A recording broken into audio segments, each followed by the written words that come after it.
In front of the Danish parliament, these Syrians have been staging a sit-in since mid-May. They're protesting against Denmark's ever tougher immigration policies. The latest proposal, approved by Danish MPs, is to establish reception centres outside the country for those seeking asylum in Denmark. Shocked, Mustafa says he wonders just how far the Danish government might go. It's unbelievable. If they think like that, I'm afraid of everything here. And they can go for no limit against us. Under the new plan, migrants arriving in Denmark would be sent to a third country where their asylum applications would be considered. But even if granted refugee status, they would still not be allowed to live in the kingdom. Jasmine, who is Danish, is appalled. Denmark loves to make international headlines with all the positive things about life here.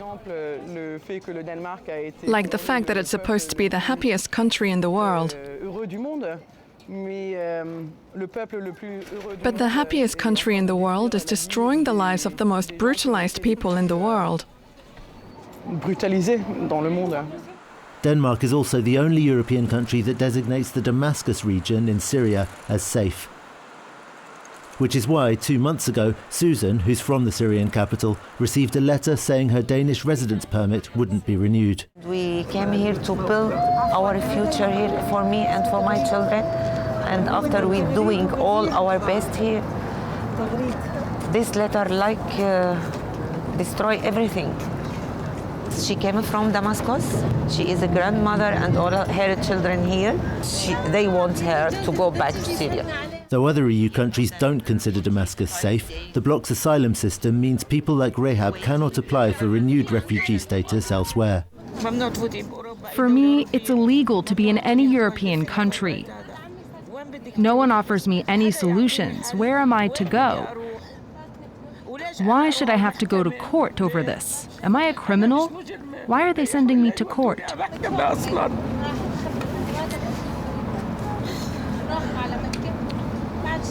Also very upset, this teenager was barely 8 years old when she fled Damascus.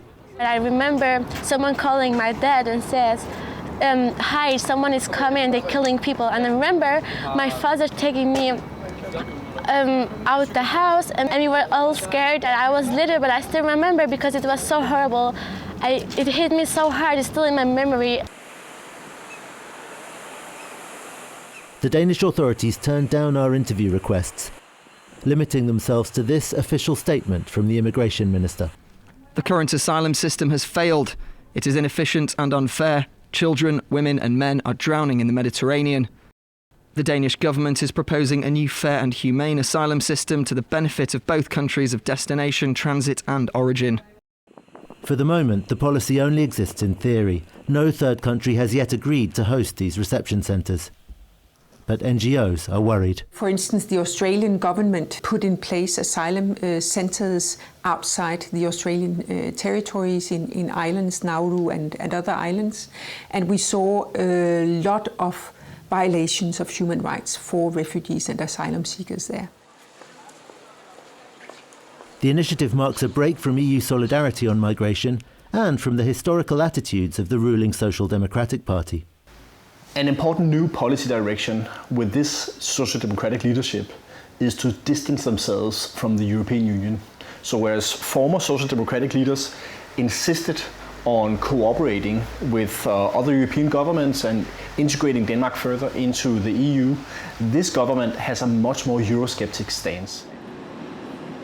Brussels has been watching developments closely, but the EU lacks the tools to force Denmark back into line. Denmark is a special case because Denmark has opted out from the asylum and migration acquis. So that means that they are not obliged to follow all the acquis that we have in this area. But of course, they still need to comply with the treaty and with the Charter of Fundamental Rights.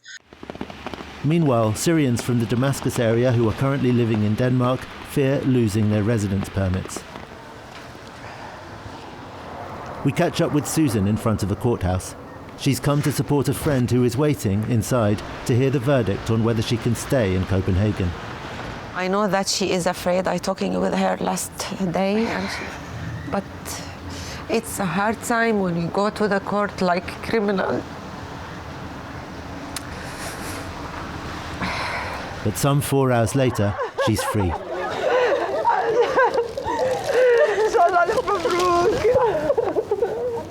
Rasha will be allowed to stay in Denmark for 2 more years. But not everyone will be so lucky.